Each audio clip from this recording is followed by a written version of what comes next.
ഇതെവിടുന്ന് ചാടി വന്നതാണല്ലോ. എന്താണ് അവൻ്റെ തന്തിയും തലയിൽ കാണിക്കണേ?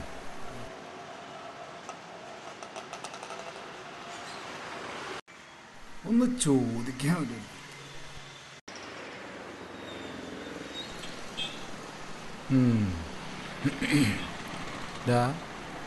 എന്താ നീ ഇവിടെ ഇരിക്കണേ? ഞാനൊരാളെ വെയിറ്റ് ചെയ്തിരിക്കുക. നിന്റെ യൂണിഫോം ഇവിടെ കണ്ടു പരിചയമില്ലല്ലോ.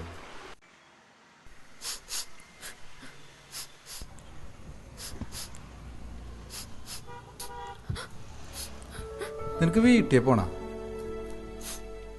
എന്നെ വീട്ടിൽ കൊണ്ടാക്കി തരുമോ? പേടിക്കണ്ടാ, നീ പേടിക്കണ്ട. നിന്നെ ഞാൻ വീട്ടിൽ കൊണ്ട് നോക്കിത്തരാം, പേടിക്കണ്ട. നിന്നെ ഞാൻ വീട്ടിൽ കൊണ്ടുവിടാം. വാ, നിന്നെ ഞാൻ കൊണ്ടുവിടാം. വാ.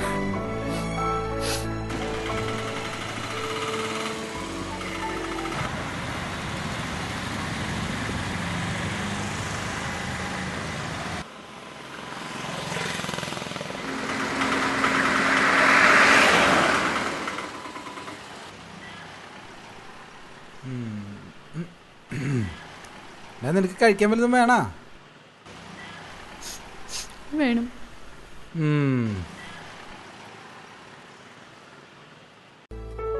ചേട്ടാ, ഒരു ജീര സോഡ വേണല്ലോ, ഒരു ബിസ്ക്കറ്റും.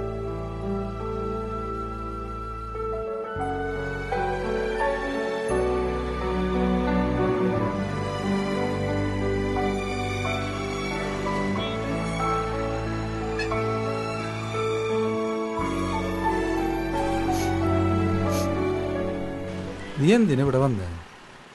പേടിക്കണ്ട, നീ ധൈര്യമായിട്ട് പറഞ്ഞോ. നിന്നെ പോലെ ഒരു മോനെ എനിക്കുണ്ട്, അതുകൊണ്ട് ചോദിക്കും. നിനക്ക് എന്നോട് പറയാൻ ബുദ്ധിമുട്ടാണെങ്കിൽ നീ പറയണ്ട. ഞാൻ നിന്നോടൊന്നും ചോദിക്കണില്ല. എന്നാ നമുക്ക് പോവാം. എവിടെ നിന്റെ വീട്? ചേറ്റുപുഴ ഉള്ളിലേക്ക് പോണം.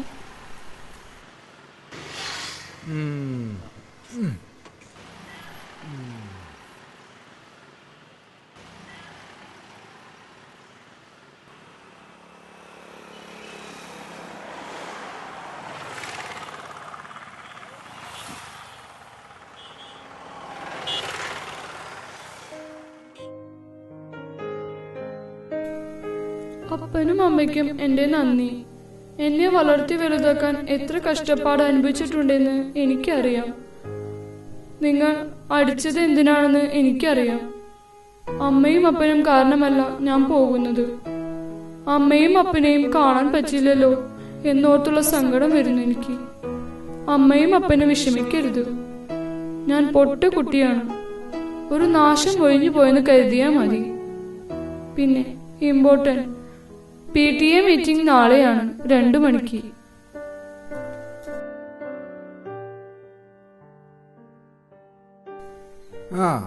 അപ്പൊ നീ ഒളിച്ചോടി പോന്നതാണല്ലേ? നിന്നെ കാണാതായ നിന്റെ അപ്പനമ്മയ്ക്കും എന്തുമാത്രം സങ്കടം ഉണ്ടാവും അറിയോ നിനക്ക്? ആർക്കും എന്നെ വേണ്ട, ആർക്കും എന്നോട് സ്നേഹമില്ല. അതൊക്കെ നിനക്ക് വെറുതെ തോന്നണതാ. നീ പേടിക്കണ്ട, ഞാൻ അവരതൊക്കെ പറഞ്ഞ് മനസ്സിലാക്കിയോളാം.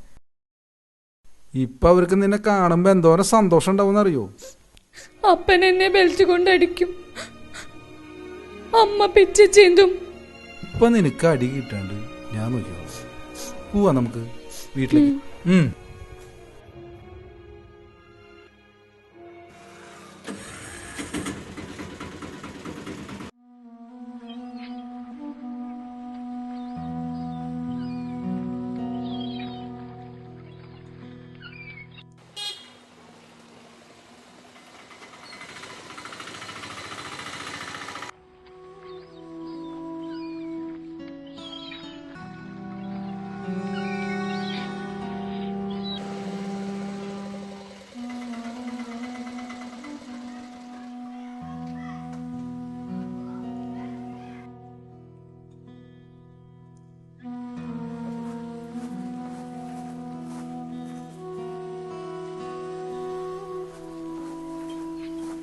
എവിടെയായിരുന്നടാ നീ?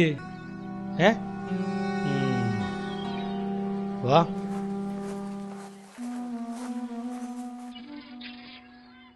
ദൈവമേ, നീ എവിടെയായിരുന്നു ഇത്ര നേരം? നിനക്ക് വേണ്ടി ഞാൻ ചാവണോടാ? പറയ്, ഞാൻ അതും ചെയ്യാം.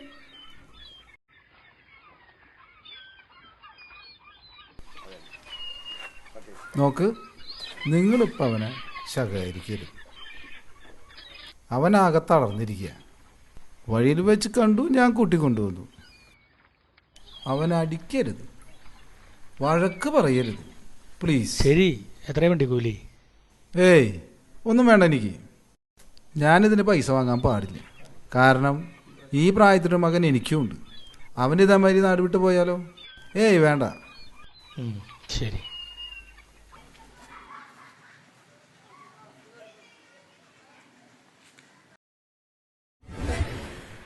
ഒന്നും സംഭവിക്കാത്ത പോലെ അവൻ അടുത്ത ദിവസം സ്കൂളിലേക്ക് വന്നു.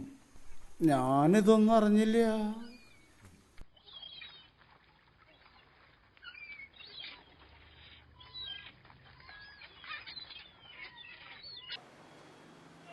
മാഷ ഡോക്ടർ വിളിക്കുന്നുണ്ട്.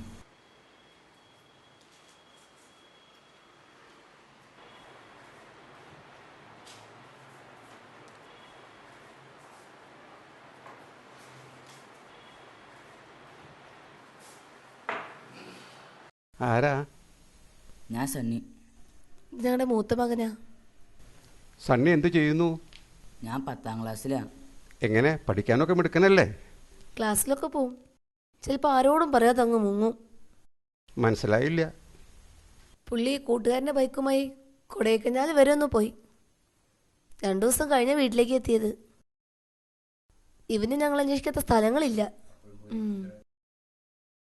ഹായ്, ഇവൻ എന്നോടതൊന്നും പറഞ്ഞിട്ടില്ലല്ലോ. ഞാൻ ഒരുപാട് നേരവനായിട്ട് സംസാരിച്ചതാ. ഇനി അതൊന്നും ഓർമ്മപ്പെടുത്തണ്ട. എൻ്റെ മക്കൾക്ക് എന്തെങ്കിലും അസുഖമുണ്ടോ ഡോക്ടറെ? സണ്ണി, ഒന്ന് പുറത്തു പോയിരുന്നേ.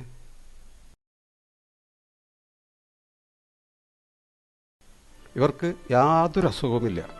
രണ്ടുപേരും പെർഫെക്റ്റ്ലി ഓൾ റൈറ്റ്. ഞങ്ങളുടെ ഭാഷയിൽ പറഞ്ഞാൽ attention deficit hyper activity disorder എന്ന് പറയും. സ്ഥിരമായി വഴക്കടിക്കുന്ന ചില ദമ്പതിമാരുടെ മക്കളിൽ കണ്ടുവരുന്ന മാനസികാവസ്ഥയാണ് ഇത്. അതുതന്നെയാണ് ബെന്നിയിലും കാണുന്നത്. മരുന്ന് കൊണ്ട് ചികിത്സിച്ച് മാറാവുന്ന ഒരു രോഗമല്ല അല്ലേ?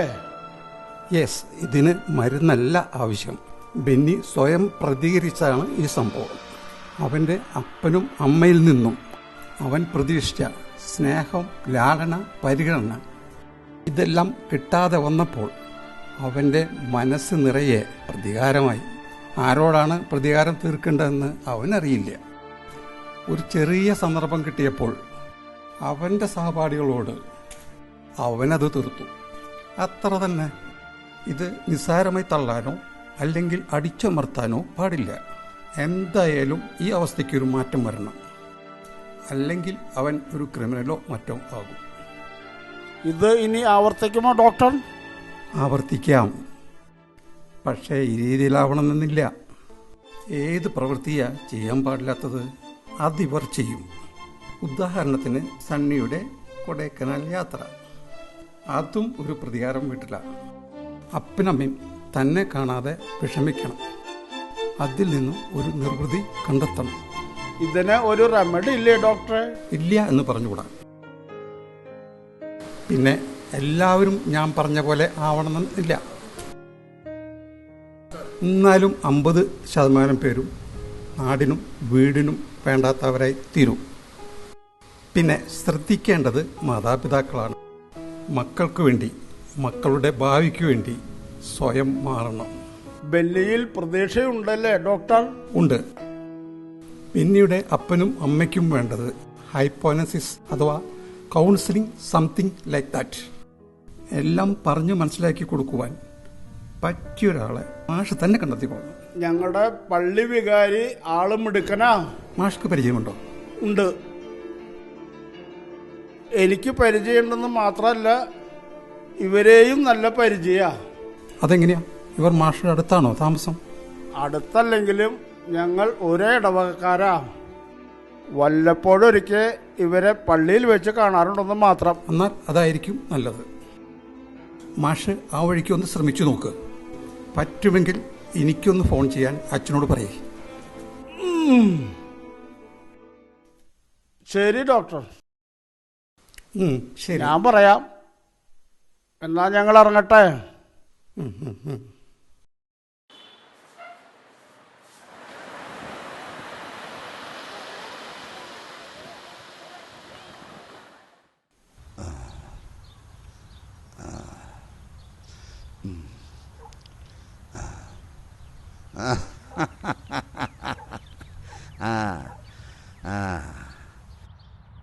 പിന്നെ നീ ആ പാപ്പനെ പേടിപ്പിച്ച് കളഞ്ഞല്ലോടാ. സണ്ണിയെ നീ നന്നായി പഠിക്കുന്നില്ലടാ. പാപ്പ നന്നായി പഠിക്കുന്നുണ്ട്. അപ്പാപ്പന് സുഖല്ലേ? പാപ്പന് എന്തിൻ്റെ മക്കളെ കുറവ്?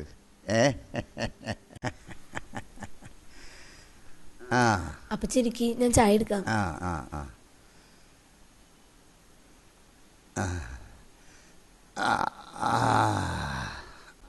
എടാ പിന്നെ നീ സ്കൂളിലെ കുട്ടികളുടെ തല അടിച്ചു പൊളിച്ചൊന്ന് കേൾക്കണ്ടേടാ.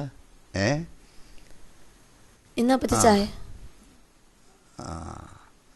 ഡാ ചെല്ലേ, ചായ എടുത്ത് വെച്ചിട്ട് 2 പേരും ചായ കുടിച്ചേ.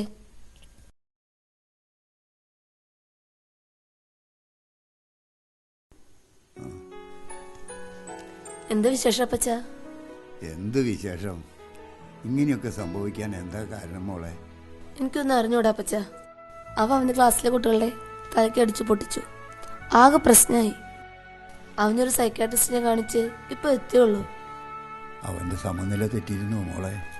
ചില സമയത്ത് അവൻ അങ്ങനെയൊക്കെ പെരുമാറുന്നതാ അപ്പച്ച. നീയാണ് ഇതിന്റെ കാരണമെന്നൊന്നും ഞാൻ പറയുന്നില്ല.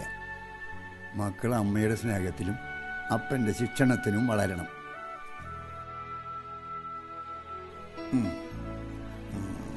അവന്റെ അപ്പന്റെ ശിക്ഷണത്തിൽ തന്നെ വളർന്നോട്ടെ. എന്റെ സ്നേഹം എന്ന് ഞാൻ അവർക്ക് കൊടുത്തിട്ടുണ്ട്.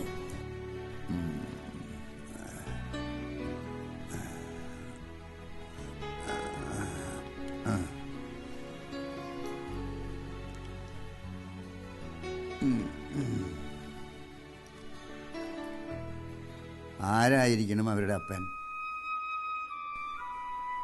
നീ ചൂണ്ടിക്കാണിക്കുന്നവനായിരിക്കണം അവരുടെ അപ്പൻ. നീ സ്നേഹിക്കുകയും ബഹുമാനിക്കുന്നവനുമായിരിക്കണം അവരുടെ അപ്പച്ചൻ. അല്ലാത്തൊരാളെ അവർ അംഗീകരിക്കില്ല. അയാളുടെ ശിക്ഷണവും അവർ വെറുക്കും. പിന്നീട് അവർ വലുതാകുമ്പോൾ നിന്നെയും വെറുക്കും. വാർദ്ധക്യമായാൽ അപ്പനമ്മമാരെ അനാഥാലയത്തിലോ വഴിയോരത്തോ തള്ളിവിടുന്ന മക്കൾ. അത് മക്കളുടെ മാത്രം കുറ്റമല്ല. മാതാപിതാക്കൾക്ക് മക്കളായി യാതൊരു ബന്ധവുമില്ല.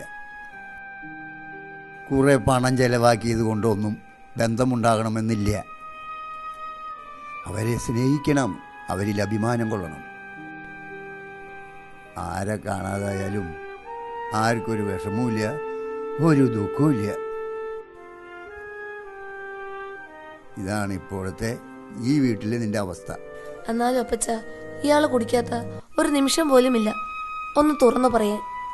എത്ര നാൾ ജീവിച്ചു എന്നല്ല മോളെ, അതെങ്ങനെ ജീവിച്ചു എന്നതാണ് പ്രധാനം. നിന്റെ അമ്മ മരിച്ചിട്ട് 8 കൊല്ലം കഴിഞ്ഞു. പക്ഷെ അവൾ ഇന്നും എൻ്റെ ഹൃദയത്തിൽ ജീവിക്കുന്നുണ്ട്. അന്ന് അവൾ തന്ന സ്നേഹം മരിച്ചാലും മറക്കില്ല എൻ്റെ മോളെ. ഇതെല്ലാം നിനക്കും അറിവുള്ളതല്ലേ? ബെന്നിയുടെ സ്വഭാവമാറ്റം കാണുമ്പോൾ പേടിയാവുന്നു അപ്പച്ച. എല്ലാം നേർവഴിക്ക് ചിന്തിക്കാനുള്ള ബുദ്ധിയും ബോധവും നിനക്കുണ്ട്. കാരണം നിന്നെ ഞങ്ങൾ വളർത്തിയത് അങ്ങനെയാണ്. ഞാൻ പോകുന്നു മോളെ. മക്കളെ വിളിക്കണ്ട. അവരുടെ വാടിയ മുഖം കാണാനുള്ള ശക്തിയില്ലാഞ്ഞിട്ടാ. ഞാൻ പോവാം മോളെ.